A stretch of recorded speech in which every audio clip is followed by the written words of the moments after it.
ஆத்ம நண்பர்கள் அனைவருக்கும் அன்பான வணக்கம். நம்முடைய ஆத்மஞான மையம் யூடியூப் சேனல்ல தொடர்ந்து ஆடி மாதத்தினுடைய சிறப்பு பதிவுகளை நம்ம பார்த்துட்டு இருக்கிறோம். இன்னைக்கு நம்ம பார்க்க போறது ஆடி மாதத்தினுடைய வெள்ளிக்கிழமைகளின் சிறப்புகளை பற்றியும், முதல் வெள்ளியன்று நாம எவ்வாறு நம்முடைய ஆடி வெள்ளி வழிபாட்டை துவங்குவது அப்படிங்கிற தகவல்களை பத்தியும் இந்த பதிவுல தெளிவாக தெரிந்து கொள்ளலாம் வாங்க.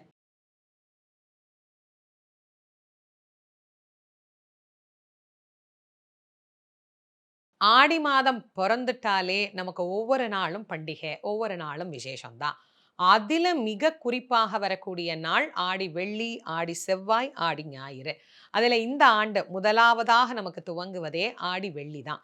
ஆடி வெள்ளி முதல்ல துவங்குறதுனால இந்த ஆண்டு நமக்கு 5 வெள்ளிக்கிழமைகள் அமைந்திருக்கிறது. அதனால ரொம்ப விசாலமா, சௌகரியமா ஒவ்வொரு வெள்ளிக்கிழமையும் ஒவ்வொரு விதமான வழிபாடோட நம்முடைய மங்கள ரூபிணியாக விளங்கக்கூடிய அம்பாள வழிபாடு செய்யலாம். அந்த வகையில ஆடி மாதத்துல என்னன்னைக்கு வெள்ளிக்கிழமைகள் வருது, அதனுடைய சிறப்புகள் என்ன அப்படிங்கிறத முதல்ல பார்த்துட்டு, அதுக்கு பிறகு முதல் வெள்ளிக்கிழமை அன்னைக்கு நாம என்ன வழிபாடு செய்யலாம் அப்படிங்கிறதையும் பார்க்கலாம் வாங்க. ஆடி மாதத்தினுடைய முதல் வெள்ளிக்கிழமை 19/7/2024 அன்னைக்கு நமக்கு வருது. 2வது வெள்ளிக்கிழமை 26/7/2024 3வது வெள்ளிக்கிழமை 2 ஆகஸ்ட் 2024 4வது வெள்ளிக்கிழமை 9/8/2024 5வது வெள்ளிக்கிழமை 16/8/2024 நமக்கு அமையுது. இந்த 5 வெள்ளிக்கிழமைகள்ல 9ஆம் தேதி கருட பஞ்சமி, 16ஆம் தேதி வரலட்சுமி விரதம். இது 2த்துக்கும் நாம தனித்தனியாவே பதிவுகள் குடுப்போம். அதனால அந்த வெள்ளிக்கிழமையின் சிறப்புகள அந்த பதிவோட உங்களுக்கு நான் சேர்த்து சொல்றேன். மற்ற 3 வெள்ளிக்கிழமைகள்லயும் என்னென்ன சிறப்புகள் இருக்கு, அந்த நாள்ல நம்ம என்னென்ன வழிபாடுகளை மேற்கொள்ளலாம் அப்படிங்கிற அனைத்தையும் தனித்தனி பதிவுகளாகவே உங்களுக்கு கொடுக்கிறேன். இந்த வெள்ளிக்கிழமை வழிபாட்ட 2 வகையாக நாம பிரித்துக் கொள்ளலாம். முதல்ல நாம நம்முடைய பிரச்சனைகள் தீரணும். நிறைய கடன் இருக்கு, அந்த பிரச்சனை தீரணும். எங்களுக்கு தீராத நோய் இருக்கு, அந்த நோய் தீரணும். அல்லது வேற ஏதாவது வழக்கு சம்பந்தமான பிரச்சனைகள், இல்ல ஏதாவது ஒரு பிரச்சனை. என் கணவர் பிரச்சனை, என் மாமியார் பிரச்சனை, என் மாமனார் பிரச்சனை, எனக்கு பக்கத்து வீட்ல பிரச்சனை, இந்த மாதிரி நிறைய பிரச்சனைகளோட இருக்கிறோம் இல்லையா? இந்த மாதிரி பிரச்சனைகள் தீரணும் அப்படின்னு நினைக்கக்கூடியவர்கள் ராகு காலத்துல வெள்ளிக்கிழமை அன்று வழிபாட்டை மேற்கொள்ளலாம். பிரச்சனைகள்லாம் ஒன்றும் பெருசா இல்லம்மா. ஆனா எங்களுக்கு வரவு வரமாட்டேங்குது, செல்வம் தங்க மாட்டேங்குது, மகாலட்சுமி வீட்ல குடியிருக்கிறதுக்கு நாங்க என்ன செய்யணும்? அல்லது எங்களுக்கு நல்லதொரு வாழ்க்கை, ஒரு மகிழ்ச்சியான வாழ்க்கை, ஒரு இன்பமயமான வாழ்க்கை. செல்வம் மட்டுமே பிரதானம் இல்லல்ல. செல்வம் இருக்கிறவங்களுக்கு கூட நிம்மதியான வாழ்க்கை அப்படிங்கிறது கிடைக்க மாட்டேங்குது இல்ல. அப்ப மன நிம்மதியா, சந்தோஷமா நாங்க வாழ்வதற்குரிய நேரம், வழிபாடு எது அப்படின்னு கேட்டீங்கன்னா, வெள்ளிக்கிழமையில செய்யக்கூடிய சுக்கிர ஓரையில நாம வழிபடக்கூடிய நேரம். அது மிக முக்கியமானது. இப்ப 2 வகையான நேரம் உங்களுக்கு நான் சொல்லியிருக்கிறேன். இதுல எந்த நேரம் உங்களுக்கு தேவைப்படுகிறதோ, நான் ஏற்கனவே விஷயங்களையும் பிரிச்சு சொல்லிட்டேன். அதனால நீங்க தான் அத முடிவு பண்ணணும். உங்களுக்கு எந்த நேரம் தேவைப்படுது அப்படின்னு. அந்த நேரத்துல நீங்கள் வழிபாட்டை செய்து கொள்வது அப்படிங்கிறது விசேஷமானது. இது ஆடி வெள்ளிக்கு மட்டும் கிடையாது. பொதுவாகவே எல்லா வெள்ளிக்கிழமைகள்லயும் இந்த வழிபாடுகள் அப்படிங்கிறத மேற்கொள்ளலாம். புதுசா இதிலிருந்து துவங்க போறீங்கன்னா, ஆடி முதல் வெள்ளியிலிருந்து இந்த வழிபாட்டை நீங்க ஆரம்பிக்கலாம். வெள்ளிக்கிழமை விரதத்த பத்தியும், வெள்ளிக்கிழமையினுடைய சிறப்புகள பத்தியும் நான் ஏற்கனவே நெறைய பதிவுகள் குடுத்திருக்கிறேன். நம்முடைய யூடியூப் சேனல்ல போய் அதெல்லாம் நீங்க பார்த்தீங்கன்னா, இந்த வெள்ளிக்கிழமைக்கு எவ்வளவு சிறப்புகள் இருக்கு அப்படிங்கிறத தெரிஞ்சுக்குவீங்க. சரி.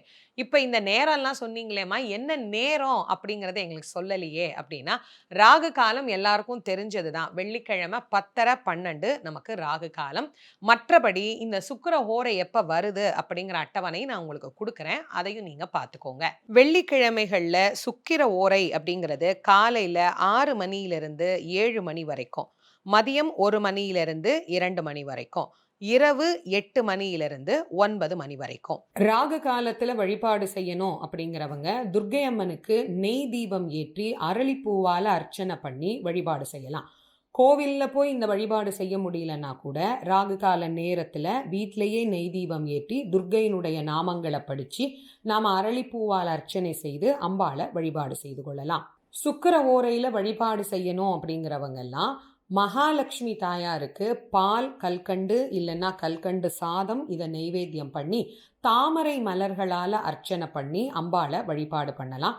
கோயிலுக்கு போயும் நெய் விளக்கு ஏற்றலாம். கோயிலுக்கு போக முடியலை அப்படின்னா வீட்டில் நம்முடைய பூஜை அறையிலேயே மகாலட்சுமிக்கு இந்த வழிபாட்டை செய்து கொள்ளலாம். சரி, இந்த வெள்ளிக்கிழமையில நாம முதல் வாரத்திலேயே நமக்கு சிவபெருமானுடைய அருளும் இணைந்து கிடைப்பது போல பிரதோஷம் அப்படிங்கிற ஒரு நாளும் சேர்ந்து வருது. அதனால முதல் வெள்ளி, ஆடியினுடைய முதல் வெள்ளி மிக மிக விசேஷமான ஒரு வெள்ளிக்கிழமையா நம்ம கொண்டாடலாம். அன்னைக்கு காலையிலேயே நம்ம வீட்டில் இருக்கக்கூடிய சிவபெருமானுடைய திருவுருவம், அது ஒரு நீங்க லிங்கமா வச்சிருந்தீங்கன்னாலும் சரி, இல்ல ஒரு படமா வச்சிருக்கிறீங்கன்னாலும் சரி, லிங்கமா இருந்தா அபிஷேகம் பண்ணுங்க, படமா இருந்தா வில்வம் சாத்தி அன்னைக்கு சுவாமிக்கு நம்ம வழிபாடு செய்யலாம்.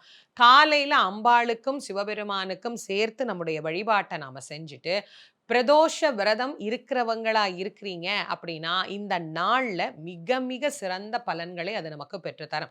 பொதுவா பிரதோஷம் சனிக்கிழமை வருவது எவ்வளவு சிறப்பு வாய்ந்ததோ அது போல வெள்ளிக்கிழமை வரக்கூடிய பிரதோஷமும் மிகவும் சிறப்புக்குரியது. ஏன்னா அது அம்பாளுக்கு உரிய நாள், அம்பிகையினுடைய அருளும் நமக்கு கிடைக்கும். அதுல இந்த ஆண்டு ஆடி மாசம் வேற நமக்கு முதல் வெள்ளிக்கிழமையா அமைஞ்சிருக்கு. பிற தோஷங்களை, அதாவது விசேஷமான தோஷங்கள்னு என்னென்ன இருக்கோ அது எல்லாத்தையும் போக்கக்கூடிய ஒரு நாளாகத்தான் பிரதோஷம் அப்படிங்கிற ஒரு நாள் அமைந்திருக்குது. பொதுவா பிரதோஷத்தை பத்தி நாம படிக்கிற போதும் சரி, அல்லது பிறர் சொல்லும் போது அதை நம்ம கேட்கிற போதும் சரி, அந்த நாள்ல சிவபெருமானுடைய அனுகிரகம் பரிபூர்ணமா கிடைக்கும் அப்படின்னு எல்லாருக்குமே தெரியும். பிரதோஷம் அப்படிங்கிற ஒரு நாள் தேவர்களுக்காக சிவபெருமான் ஆலகால விஷத்தை உண்டு தேவர்கள் செய்த வழிபாட்டை, நன்றிக்காக அவங்க செய்த அந்த வழிபாட்டை ஏற்றுக்கொண்டு தருமத்தின் ஸ்வரூபமாக விளங்கக்கூடிய நந்தியினுடைய 2 கொம்புகளுக்கு நடுவே நர்த்தன தரிசனம் கொடுத்த ஒரு அதி அற்புதமான நாள். அப்ப நம்மளும் வாழ்க்கையில எவ்வளோ விஷயங்கள்ல தப்பு பண்றோம், எவ்வளோ விஷயங்களை கடந்து இறைவன் கிட்ட போய் நம்ம சரணாகதி அடைகிற போது நமக்கு ஏற்பட்டு இருக்கக்கூடிய தோஷங்களையும் இறைவன் நீக்கக்கூடிய நாள். அப்படி நீக்குவதற்கு கருணையின் வடிவமான அம்பாளும் இணைந்து நமக்கு துணை செய்கிறாள் அப்படின்னா இந்த முதல் ஆடி வெள்ளி ரொம்ப சிறப்பானதுன்னு தானே சொல்லணும். அதனால பிரதோஷ விரதம் இருக்கிறவங்க பிரதோஷ விரதத்தை கடைப்பிடிங்க. பிரதோஷ விரதம் நாங்க இருக்க மாட்டோமா அப்படிங்கிறவங்க எல்லாருமே இந்த ஒரு நேரத்தை ஞாபகம் வச்சுக்கிட்டு வழிபாடு பண்ணுங்க. மாலை 4 மணியிலிருந்து 6:30 மணி வரைக்கும் இந்த நேரம் மிக உயர்ந்த பிரதோஷ காலமாக நமக்கு சொல்லப்பட்டிருக்கு. அதனால இந்த வெள்ளிக்கிழமை அன்னைக்கு மாலை 6 மணிக்கு நம்ம வீட்டு பூஜை அறையில திருவிளக்கு ஏற்றி வைத்து அம்பாளுக்கு திருவிளக்கு வழிபாடு செய்வது என்பது ரொம்ப ரொம்ப சிறப்புக்குரியது. வெள்ளியும் அதோட பிரதோஷமும் இணைஞ்சு அப்பதான் நமக்கு அந்த பிரதோஷ காலம் பூர்த்தி ஆகக்கூடிய நேரம். இதுல சகல விதமான தெய்வங்களுக்கும் நாம் செய்யக்கூடிய பூஜை தான் திருவிளக்கு பூஜை. திருவிளக்கு பூஜையை பத்தியும் நான் நிறைய பதிவுகள் கொடுத்திருக்கேன்.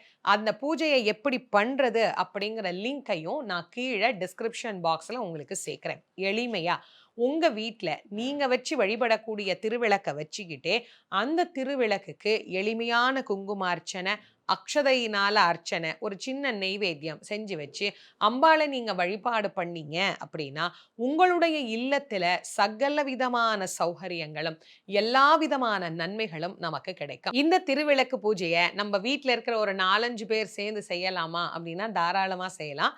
நம்ம வீட்டில் யாருமே இல்லைங்க, நாங்க ஒருத்தவங்க தாங்க இருக்கிறோம், நாங்க செய்யலாமா அப்படின்னா செய்யலாம். அடுத்து இன்னொரு கேள்வி கண்டிப்பா நிறைய பேர் கமெண்ட்ஸ்ல கேட்பீங்க, கணவர் இல்லாதவர்கள் இந்த திருவிளக்கு பூஜையை செய்யலாமா அப்படின்னு. திருவிளக்கு வழிபாடு யார் வேணாலும் செய்யலாம். இதை பத்தி நீங்க கவலைப்பட வேண்டிய அவசியமே கிடையாது. இதை நான் நிறைய பதிவுகள்ல உங்களுக்கு நான் சொல்லியிருக்கிறேன். அதனால அதை பத்திலாம் எதுவுமே யோசிக்காதீங்க. நம்ம குடும்பம் நல்லா இருக்கணும், நம்ம பிள்ளைங்க நல்லா இருக்கணும் அப்படின்னு ஒரு தாய் நினைக்காம வேற யார் நினைக்க போறாங்க. அதனால தாராளமா நீங்களும் செய்யலாம். இந்த திருவிளக்கு பூஜையை முதல் வெள்ளிக்கிழமை அன்றைக்கு நீங்க துவங்குறதுக்கு முன்னாடி காலையில கோவிலுக்கு போயிட்டு அம்பாளை வழிபாடு பண்ணிட்டு வந்து நீங்க தொடங்கலாம். அப்படி இல்லையா காலையில போக முடியலன்னா மாலையில இந்த திருவிளக்கு வழிபாட்டை நம்முடைய வீட்டில் செஞ்சுட்டு அதுக்கப்புறமா கோயிலுக்கு போய் அம்பாளை வழிபாடு பண்ணிட்டு வரலாம். ஏன்னா வெள்ளிக்கிழமை நாட்கள்ல நம்ம வீடுகள்லயே நம்ம மங்களகரமாக இந்த வழிபாட்டை செய்து கொள்ளுகிற போது அம்பிகையினுடைய அருளை பரிபூரணமாக நாம பெற்று மகிழலாம். ஆடி மாதத்தினுடைய முதல் வெள்ளிக்கிழமை அன்று நாம் செய்ய வேண்டிய சிறப்பான வழிபாடு என்ன அப்படிங்கிறத முதல்ல நாம திருவிளக்குல இருந்து துவங்குவோம். ஏன்னா விளக்குல பாத்தீங்கன்னா மகாலட்சுமி, சரஸ்வதி, அன்னை பராசக்தி 3 பேரு.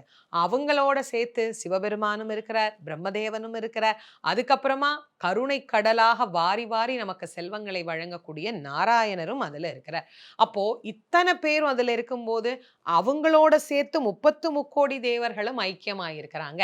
அப்போ ஒரு திருவிளக்கு வழிபாடு அப்படிங்கிறது ஏதோ அம்பாளை மட்டும் நம்ம பூஜை செய்யற வழிபாடா நினைத்து கொள்ளக்கூடாது.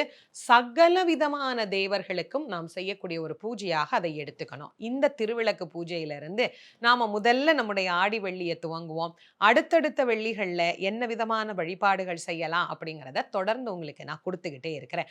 அதே மாதிரி இந்த வெள்ளிக்கிழமை அன்னைக்கு நம்ம வீட்டுக்கு யார் வந்தாலும் அவங்களுக்கு மஞ்சள், குங்குமம், தாம்பூலம் கொடுக்கிற வழக்கத்தை வச்சுக்கோங்க. இது ஆடி மாசம் முழுக்கவே நீங்க செய்யலாம். அது ரொம்ப ரொம்ப விசேஷமானது. என்னமா கொடுக்கணும் அப்படின்னா, நிறைய பெருசாலாம் ஒன்றும் நான் லிஸ்ட் சொல்ல போறது இல்லை. எளிமையா 2 வெத்தலை பாக்கு, மஞ்சள், குங்குமம், ஒரு 5 ரூபாயோ 10 ரூபாயோ காசு வச்சு கொடுங்க. இதுக்கும் மேல நிறைய பேருக்கு நல்ல வசதியா நாங்க இருக்கிறோங்க அப்படின்னா, நீங்க இந்த மங்கள பொருட்கள்னு நம்ம சொல்றோம் இல்லையா, சீப்பு, கண்ணாடி, வளையல், ஒரு ஜாக்கெட் பிட்டு, இந்த மாதிரி மங்கள பொருட்கள் வச்சுக்கோங்க. ஆடி மாசத்துல யார் நம்ம வீட்டுக்கு வந்தாலும் அவங்களுக்கு அதை கொடுத்து அனுப்பக்கூடிய வழக்கத்தை வச்சுக்கோங்க. நான் எளிமையாவும் சொல்லியிருக்கிறேன், வசதியா இருக்கிறவங்க செய்யறத பத்தியும் நான் சொல்லியிருக்கிறேன். நீங்க எப்படி இருக்கிறீங்கங்கிறத நீங்க முடிவு பண்ணிக்கோங்க. 5 ரூபாய் இல்லைங்க, 1 ரூபா கூட நம்ம வச்சு கொடுக்கலாம். மஞ்சள் குங்குமம் கொடுக்கறது தான் மிக மிக முக்கியமானது.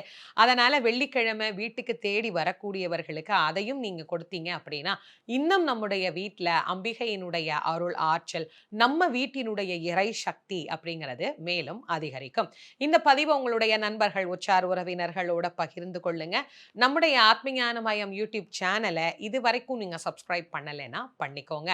அடுத்ததொரு சிறப்பான ஆடி பதிவில் உங்கள் அனைவரையும் சந்திக்கும் வரை உங்கள் அனைவருக்கும் நன்றியும் வணக்கமும் கூறி விடைபெறுவது திருமுருக வள்ளல் வாரியார் சுவாமிகளின் மாணவி தேசமங்கேற்கரசி. நன்றி, வணக்கம்.